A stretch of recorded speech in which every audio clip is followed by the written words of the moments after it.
So, we have discussed the problem of vibration of different types of mechanical systems, and we have now some idea about how to analyze a system to extract information about its behavior or characteristics, that is the mode or the frequency and so on. We also had some idea about that in some industrial or engineering situation, how to either use the theories we have learned to our advantage or to design the system in a manner so that the desired proper functioning of the machine or the unit is achieved. Towards the end, now I think we will just discuss briefly about how to measure vibration. Now, measurement of vibration and associated instrumentation is a subject by itself. So, therefore, we do not hope to do that in that extensive a manner.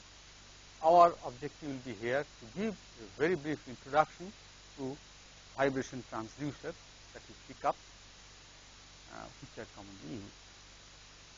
Now, the vibratory response of a system can be expected in terms of various parameters.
The vibration is just a phenomena, and its description or the vibratory response of a system, its expression can be done through the various parameters which are associated with this phenomena.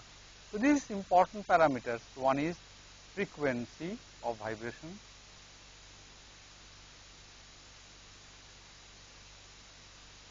next is displacement,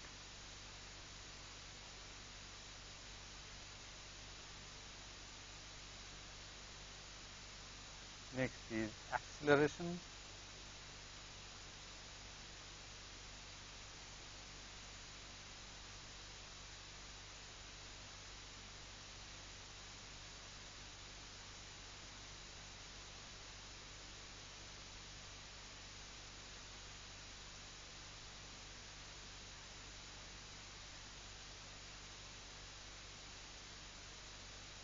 or induced strain or strain.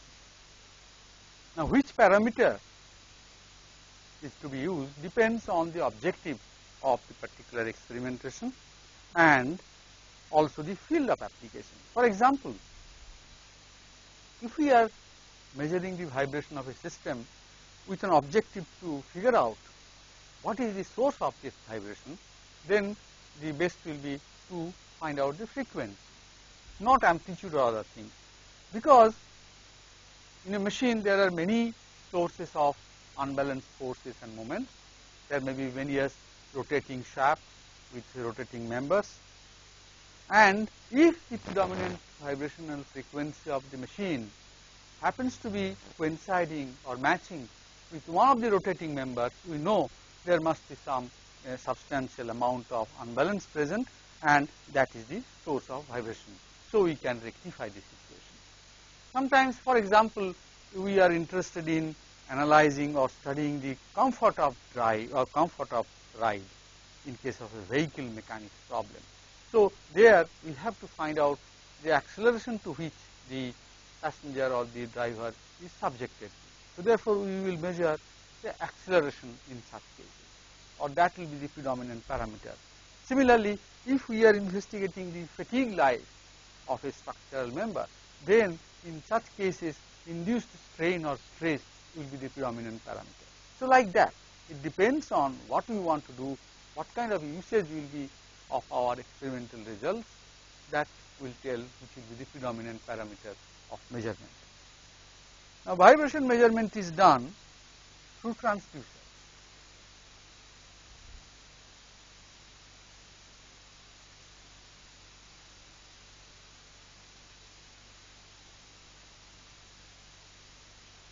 Or in common word we can say pickup.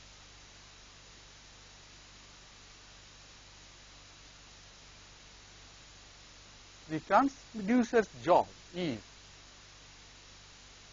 to sense the vibration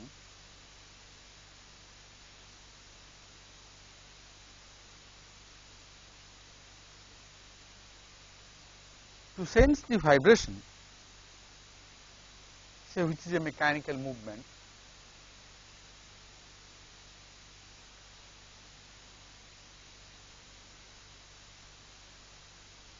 and produce a proportional electrical signal.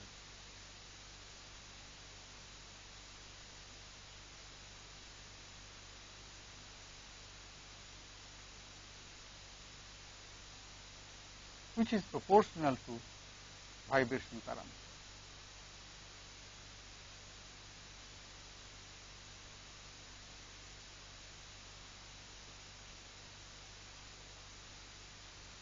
In general, though there are very rare occasions where we may not use an electrical output of the transducer, but in general, in almost all cases, we get the mechanical motion sensed by the pickup or the transducer, and it transforms that parameter into a proportional electrical signal, which can be then seen or recorded or whatever way we want to utilize it. Sometimes it is used even in an online feedback loop in a machine to do something.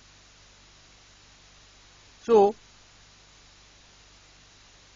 this is the basic function of a transducer, and in these I think sessions what we will do, we will discuss the design and basic principle of some of the commonly used transducers. First thing what we will take up is a very simple problem of frequency measurement.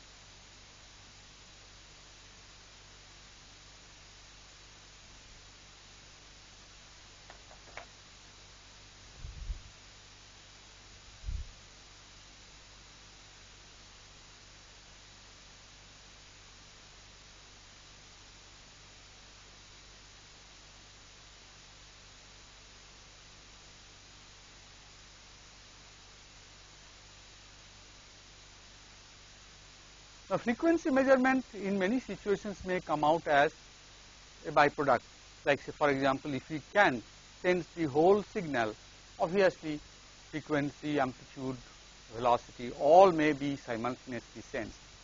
But in simple industrial scenario, quite often a mechanical vibration transducer we can utilize, which will give the frequency. The basic principle is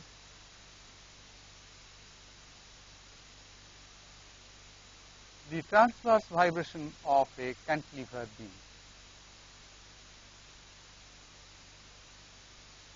If this is the cantilever beam, uniform beam of length L,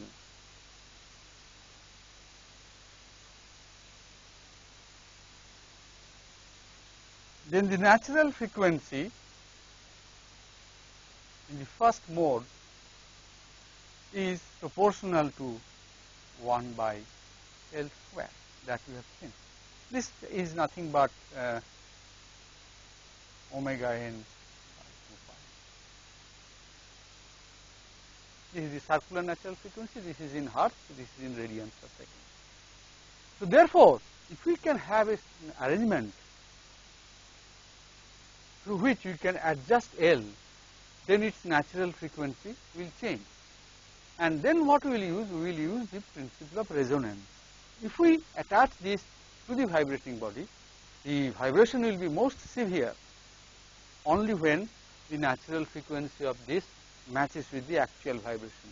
And if we can somehow calibrate it, that means for what length, what natural frequency we get, then from that we can figure out what is the frequency of the object to which this has been attached or connected. So simply we will get natural frequency. It is not very accurate because by visual observation it may not be always possible to say when the amplitude of vibration is maximum, but it can be easily augmented by attaching a simple electric pickup signal which gives the vibrational amplitude, and measuring the amplitude by some meter or by some oscilloscope we can do a better estimate. But in a crude way, since the objective is to get some idea about the order of magnitude of the frequency, visual observation is enough. So this vibration pickup called Westinghouse vibration vibrometer is like this.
a very simple arrangement. This is a uniform steel scale kind of thing, which is supported by a series of rollers. That means this end may be considered to be equivalent to a fixed end, cantilever end, because the slope and displacement both will be 0 here. Now, this one of these is connected to a knob outside, which can be rotated by hand, and this can be made sliding in this direction. Thus, the length of the overhang portion of the length of the overhang portion of this cantilever beam could be adjusted by this, and the reading can be taken here, that what will be the corresponding natural frequency when you touch it to the machine body vibrating, so it will vibrate.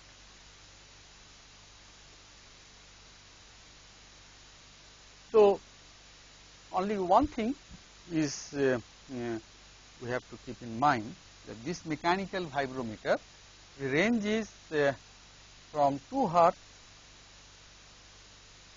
to 10 Hertz to 250 Hertz. This is the effective range in which it can be utilized. However, when we use this lower range, this range, in this range a standard mass is attached to this, because otherwise this range is so large that it will be essential to change the length of the cantilever portion to very large value, and it will make the length of the whole equipment very large, which may not be always desirable. So, what is done? This range is taken care of by this sliding, and then the natural frequency of the whole beam is reduced by attaching a separate mass at the end. We know that if we attach a mass here, immediately the natural frequency will be less. So, therefore, that brings again, then the length, if we change, it will give us a different scale. So, attaching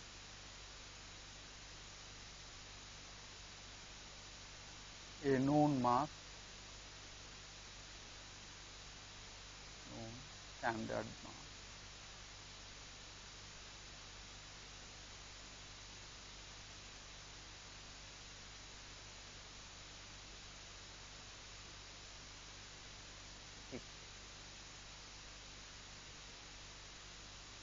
That is the only thing what we have to do.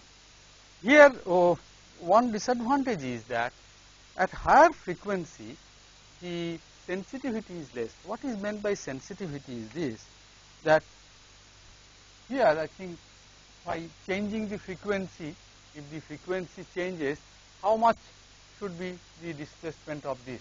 If it is too small, then it becomes insensitive to the frequency.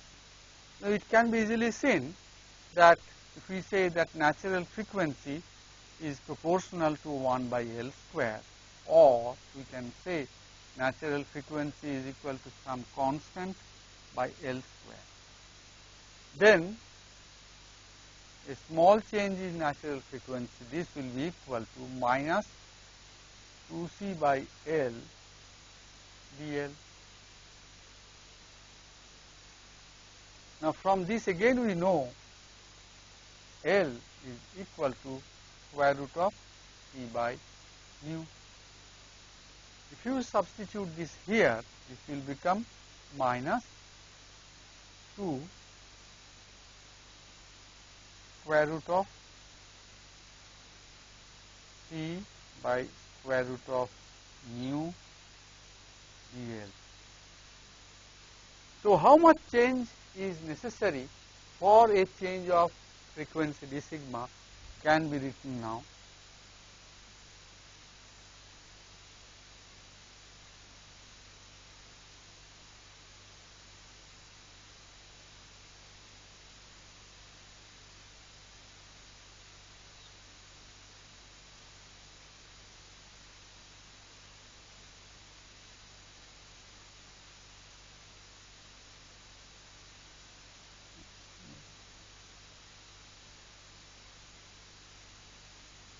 Minus 2C, and L is how much?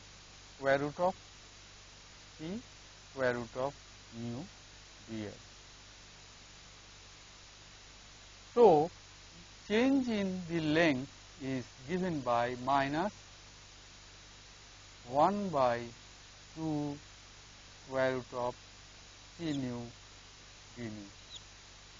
Thus, it is very clear that when we are measuring frequency and frequency is small,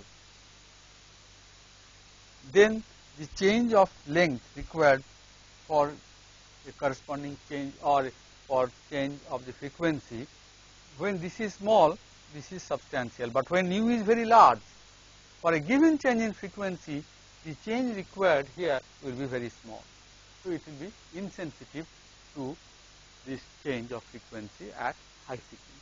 So, this is one disadvantage. Secondly, of course, the range of frequency which can be covered is also limited. Now, I think, so therefore, the modern transducer or vibration pickup, if you want to study,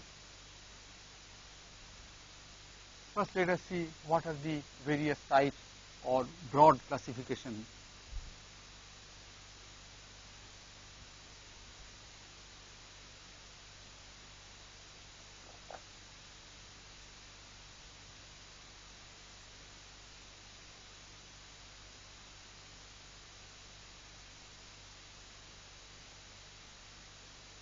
The transducers can be classified into contacting type,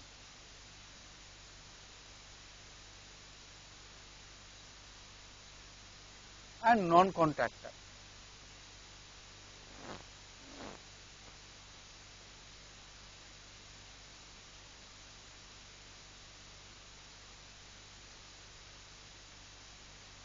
Means in non-contact contact type, the transducer is put on the vibrating body or attached to it. On the other hand, the non-contact type is a pickup which does not touch the actual vibrating body, it senses its motion from proximity, from a nearby position. So, this we can do, or we can use a contacting type pickup only when putting or attaching the pickup to the main body or the main system which is vibrating does not alter the characteristics of the system itself.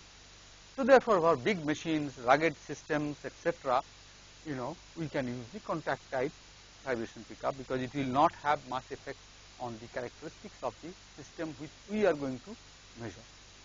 On the other hand, for very delicate systems, very light systems or flexible systems, we cannot put a pickup attached to that because the system's natural behavior is going to change. In such cases, we try to sense the vibration through a non-contact type pickup. And obviously, the limitations also come. So, here, since the pickup is attached to the body, then what is the movement, the amount is not restricted. On the other hand, here it is placed very near the object which is vibrating. So, obviously, it will be possible to measure it properly only for very small movement, because large movement is going to cause problems for this type of vibration. So, both these contacting type and non-contacting type can be further classified into two groups which are passive or active.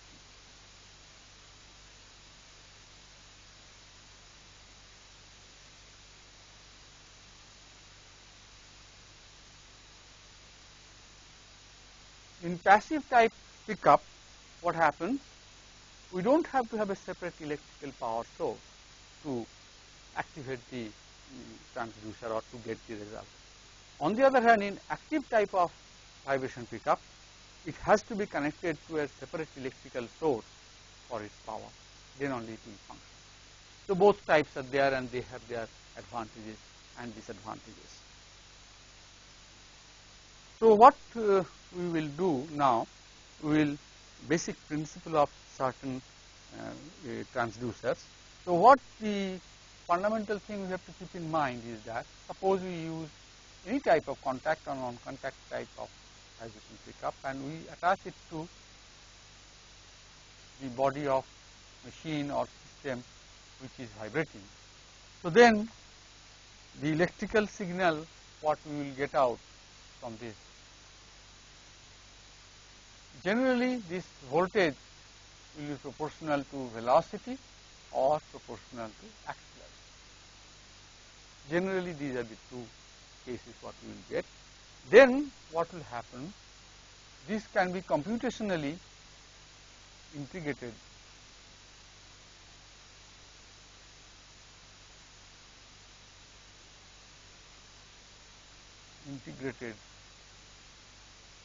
or electronically or computationally integrated, and finally we get the information about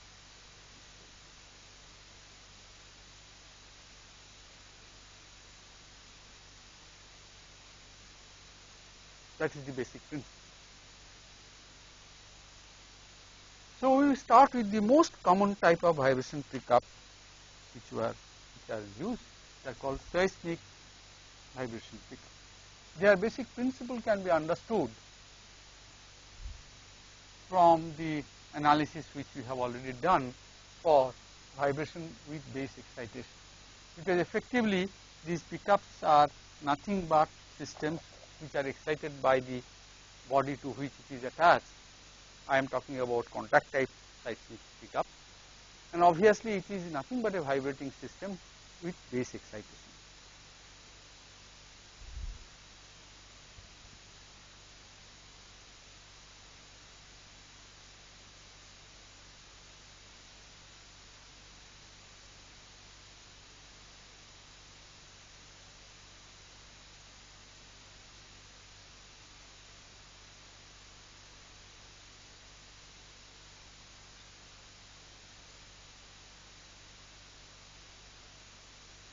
Basic scheme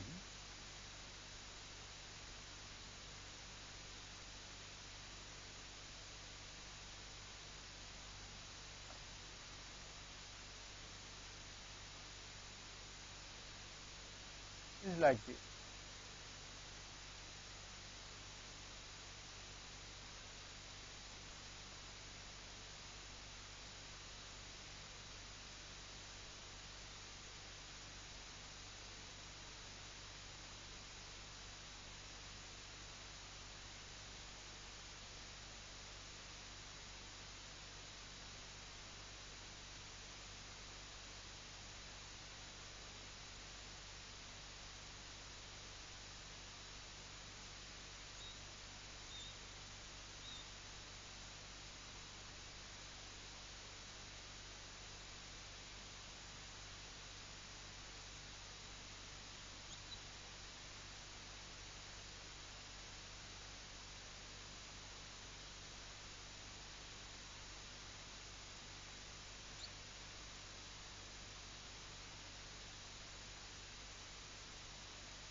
So this is the basic scheme of the pickup.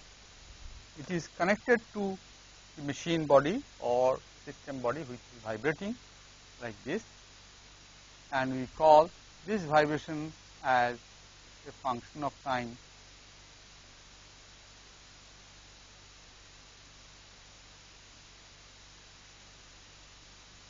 Then we know that from equilibrium position, the vibration of the mass we can describe by x, which is a function of time given by x.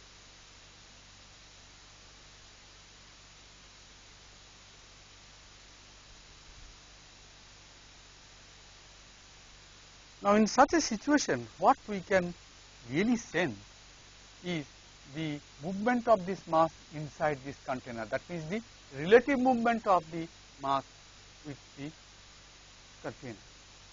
Now, the very crude way it can be sensed by putting a scale here and the pointer which is attached to the mass, what movement it moves there, but really that is not the way it is done. What is done, that it is this movement here is sensed by some electromagnetic effect. If we can put a coil and a permanent magnet attached to this, or the other way around, the coil is attached to this and there is a permanent magnet which is fixed to this body, then the relative movement between the coil and the solid and the core, that will generate a signal. So actually it is done that way. But anyhow, our primary objective is, as you can see, is the measurement or the sensing of the relative movement between the container and this. So this relative movement, what is sensed is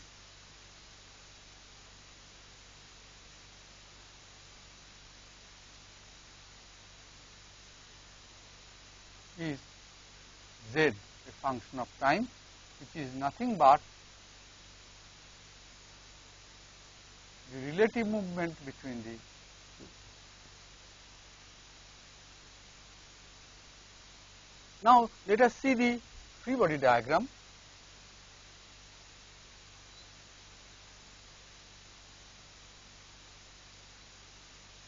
This is the mass. At any instant of time, the force, that means if it has gone by x and this has gone by only y, then the compression is given by x minus y, or if we want to say it is, so therefore it will be a into x minus y. Similarly, if this is going by x amount and x dot velocity and this is following by y dot velocity, then the relative velocity with which it is stretching is x dot minus y dot.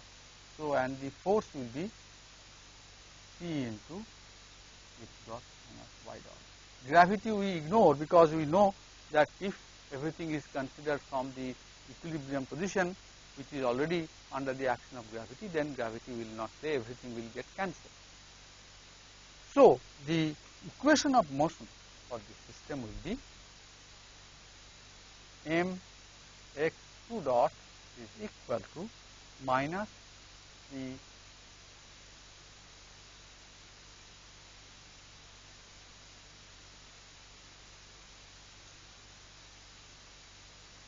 now if we subtract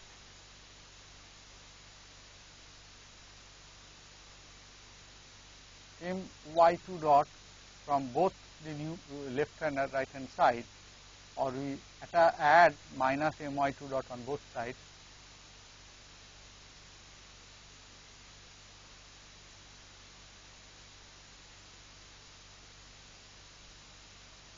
taking m common, or it will be nothing but m z2 dot, because z2 dot is x2 dot minus y2 dot.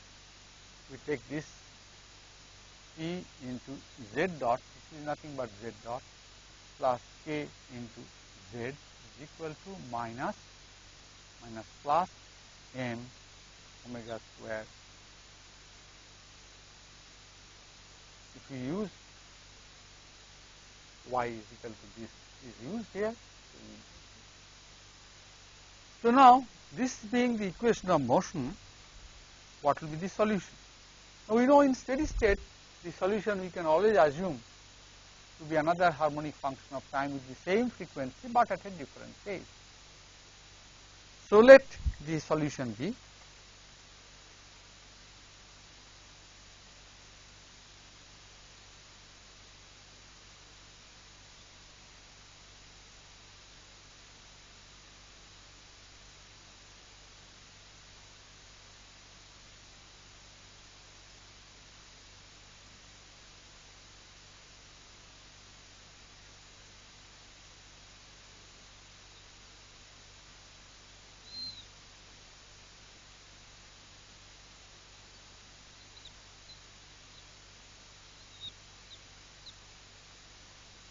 if you substitute z in this and equate the coefficients of cosine omega t on both sides and sine omega t on both sides, we will get two things. So, substituting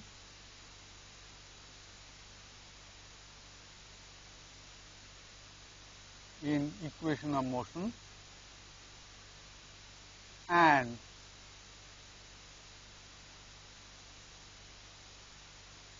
equating the coefficient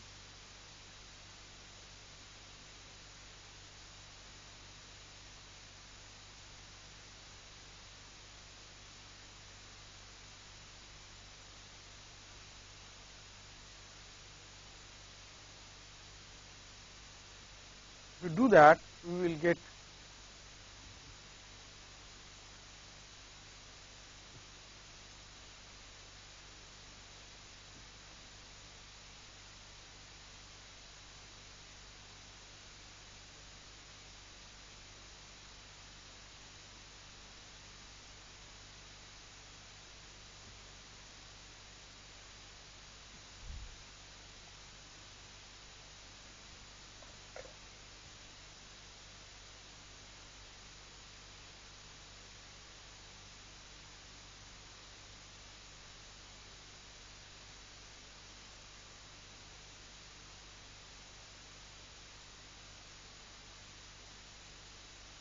now dividing both sides by this quantity which is common and squaring and adding, we get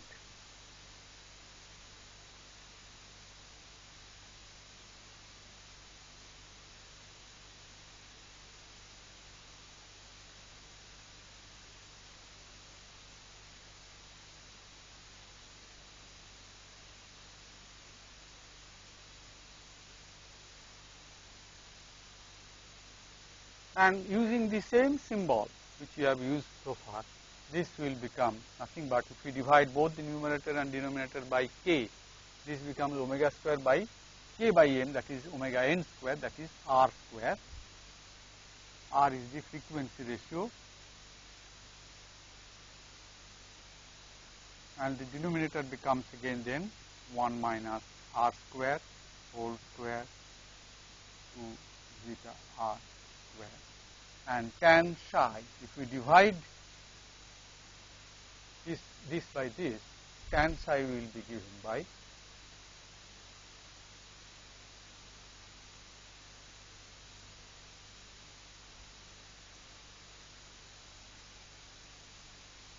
so now I think let us see how it looks when you plot the characteristics. If we plot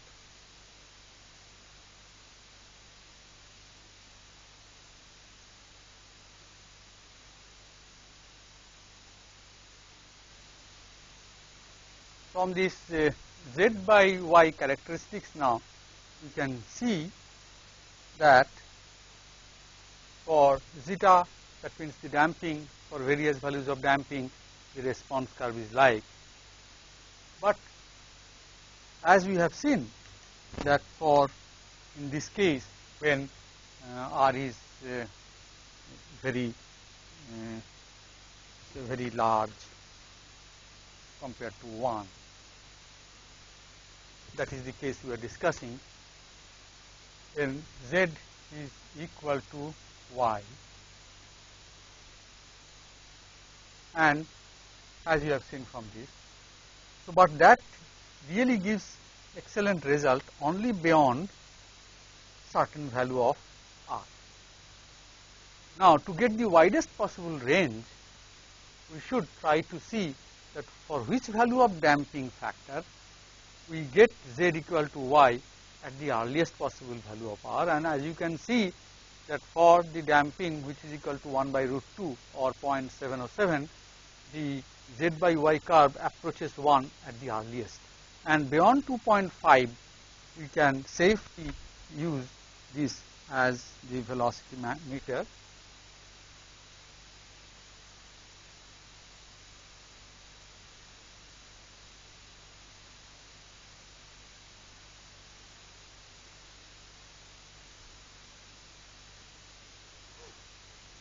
So, therefore, in this situation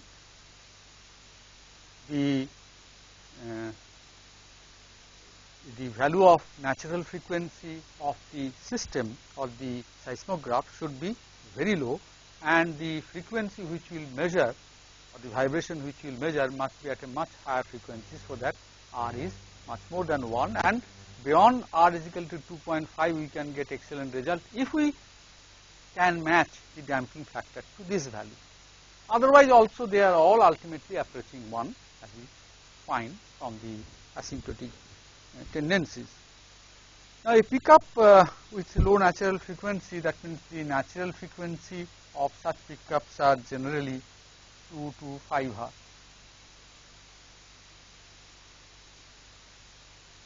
So, we should plan to design the seismograph in this range.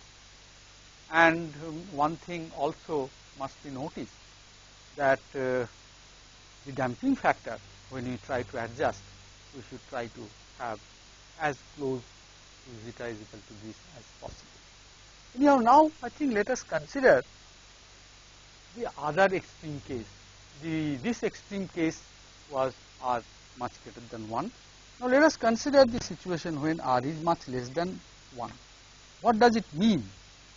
R very less compared to 1 means the frequency of the vibration we are measuring is very low compared to the natural frequency of the system, or in such cases the natural frequency of the vibration pickup will be very high.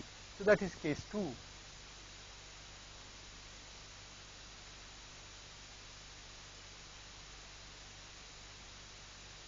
R is very small compared to 1. If r is very small compared to 1, then from this what do we find? If r is very small means we can consider this to be 1 and we can ignore this. So therefore, denominator becomes 1 and this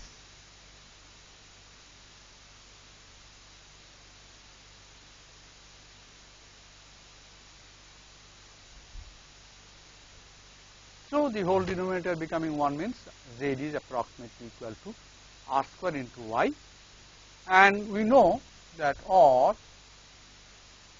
z is approximately equal to omega square y by omega n square, where omega n is the natural frequency of the pickup. Now, natural frequency of a particular pickup is a constant quantity, so we can consider to be constant, and this means that the relative movement is proportional to omega square y. Omega square y is nothing but the acceleration of the vibrating body whose vibration we are going to pick up. Thus, here we treat these kinds of units as an accelerometer. That means our output of the pickup will be an electric. If this is the pickup mounted on an object which is vibrating,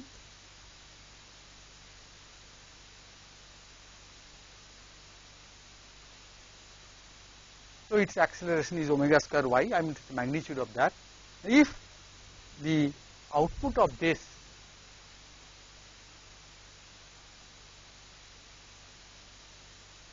voltage, that will be proportional to acceleration and it can be considered as accelerometer, but the conditions what has to be satisfied is that r must be extremely low or omega n must be very high. So omega n will be in megahertz range.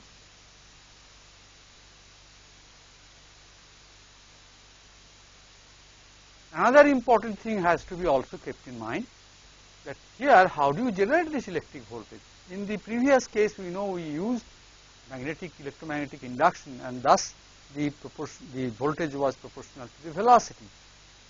In this case, if the output has to be proportional to acceleration, so one is that this relation has to be approximately valid, which is ensured by this. Second is that the voltage which we generate here, the mechanism of that in transduction should be that where the voltage is generated by displacement or proportional to the displacement of the object, that means z, relative displacement. Now both these conditions are very nicely satisfied by one type of pickup where this is the mass, inertial mass, mounted on a chain disc of a special kind of material which we call piezoelectric material.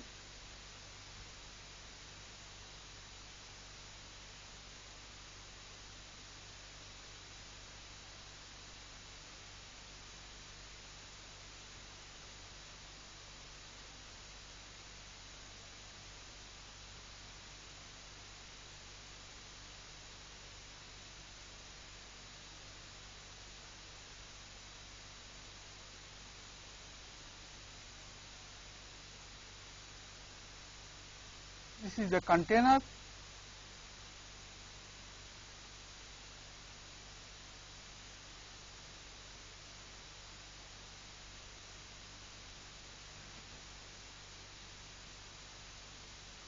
So, this is the inertial mass.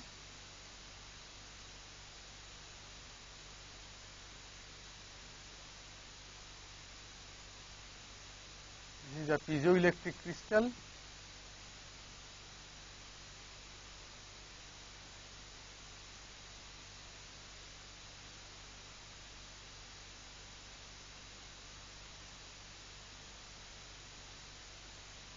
Now, the property of piezoelectric crystal is that if we have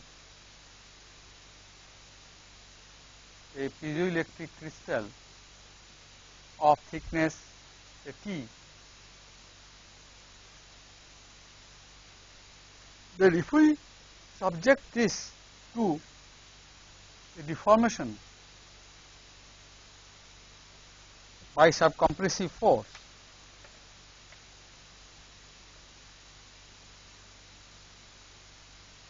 by developing some compressive stress,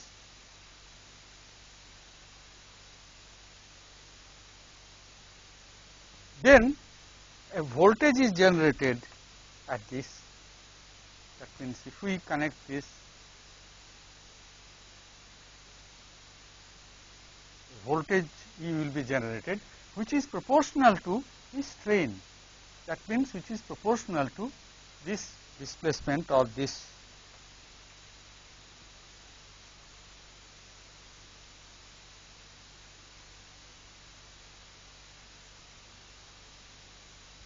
So, due to inertia force, which is my2 dot, inertia force is my2 dot, mx2 dot, and this inertia force will cause compression or deformation of this piezoelectric crystal, and that will generate a voltage.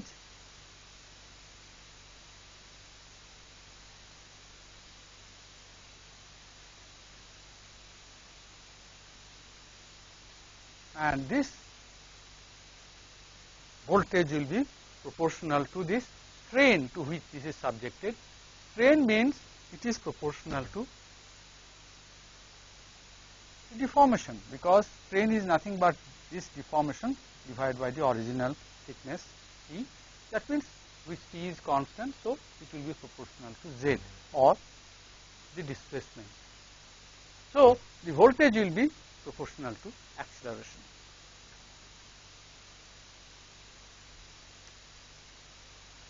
So, this type of pickups, where the output voltage of the transducer is proportional to the acceleration of the object, are called accelerometers.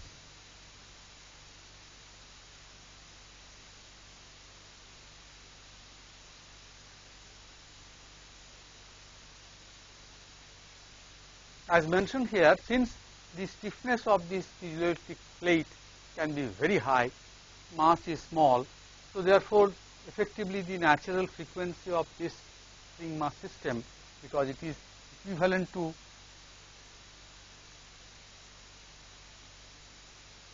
mass supported by a spring, where this spring stiffness is very high, and so the natural frequency will be very high in megahertz range. So, we can measure quite a few tens of kilohertz with the help of this kind of unit. Now, if we plot the characteristics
since this is equal to this, so when this will be satisfied, then omega n square z by omega square y will be 1. So when that happens, if you want to see,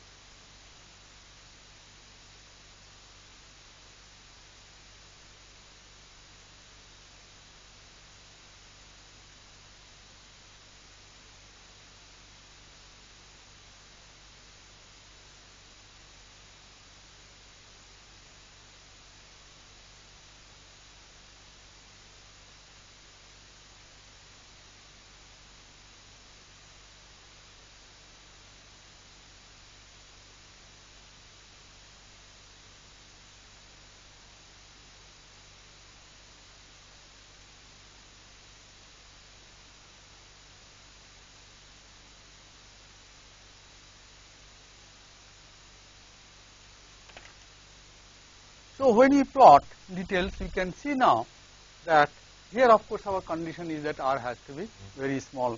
Again we should try compared to 1, again we should try to have as much range as possible, and we find the largest range when this relationship is approximately satisfied is obtained when zeta is equal to 0.707 compared to all other possible values. So therefore again zeta equal to 0.707 gives us the range of operation, which is the largest. Otherwise you have to operate very near this, but with 0.707 we can go r to almost 0.3 and still satisfy that very accurately. If we plot the phase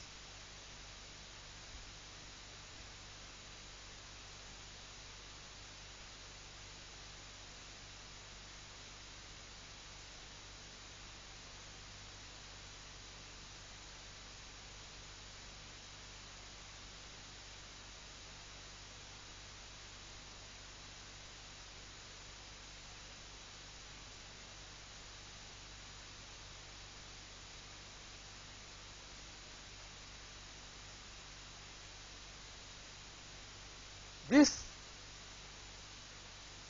if we use some lower value of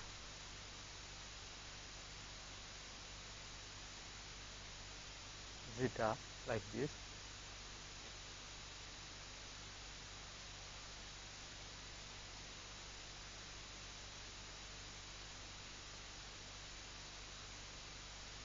from this we find when r is very small compared to 1, then tan psi is equal to 2 zeta r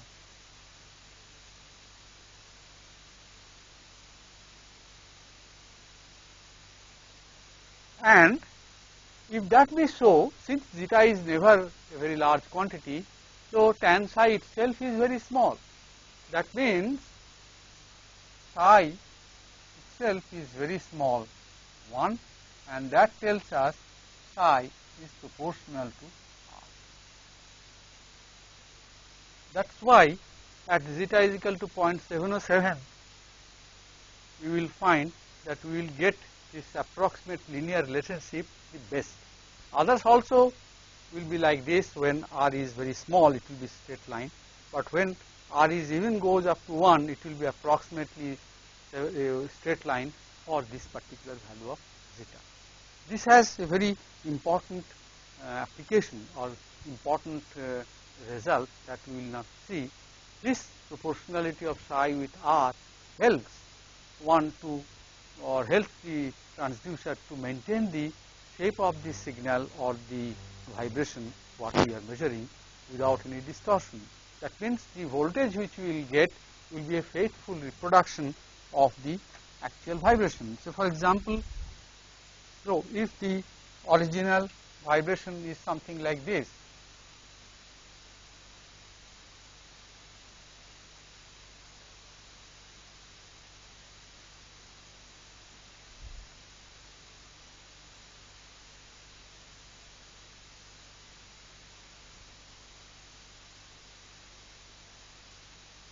then the voltage which will be produced by faithful reproduction will be something like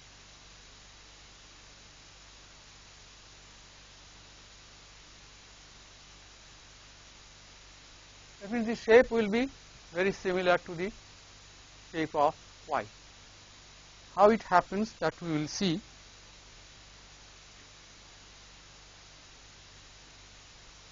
Say the vibration is given by Y, a function of t.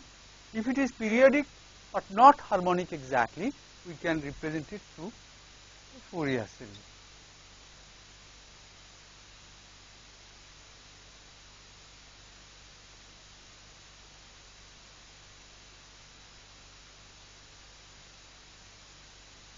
Where omega 0 is the fundamental frequency. How do you find it out? To find out the period, time period, and omega 0 is equal to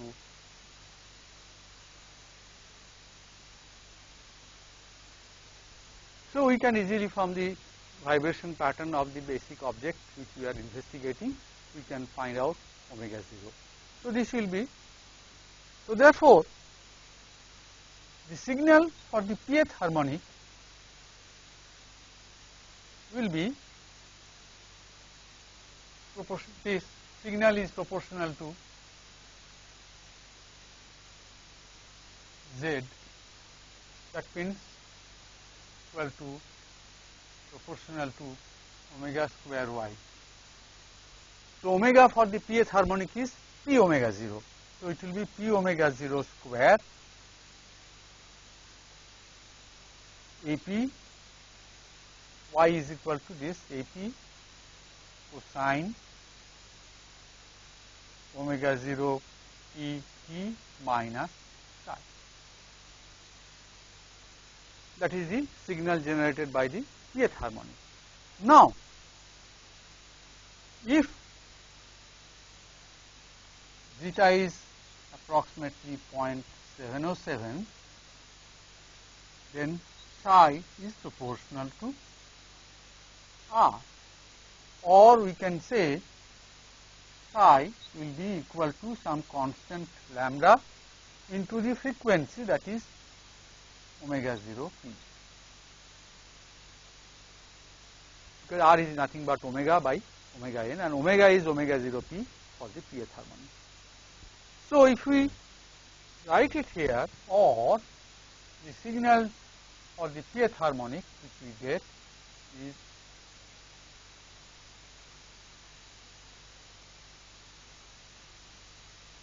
now if we use psi is equal to lambda omega 0 p and omega 0 p we take common outside, it will be simply where lambda is a constant, and the total signal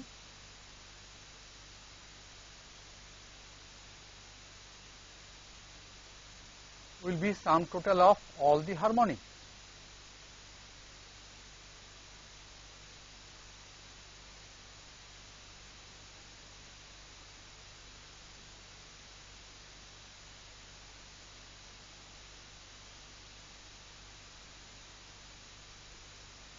And if this be the vibration, what will be the acceleration? Double derivative of this, that is y2 dot p acceleration is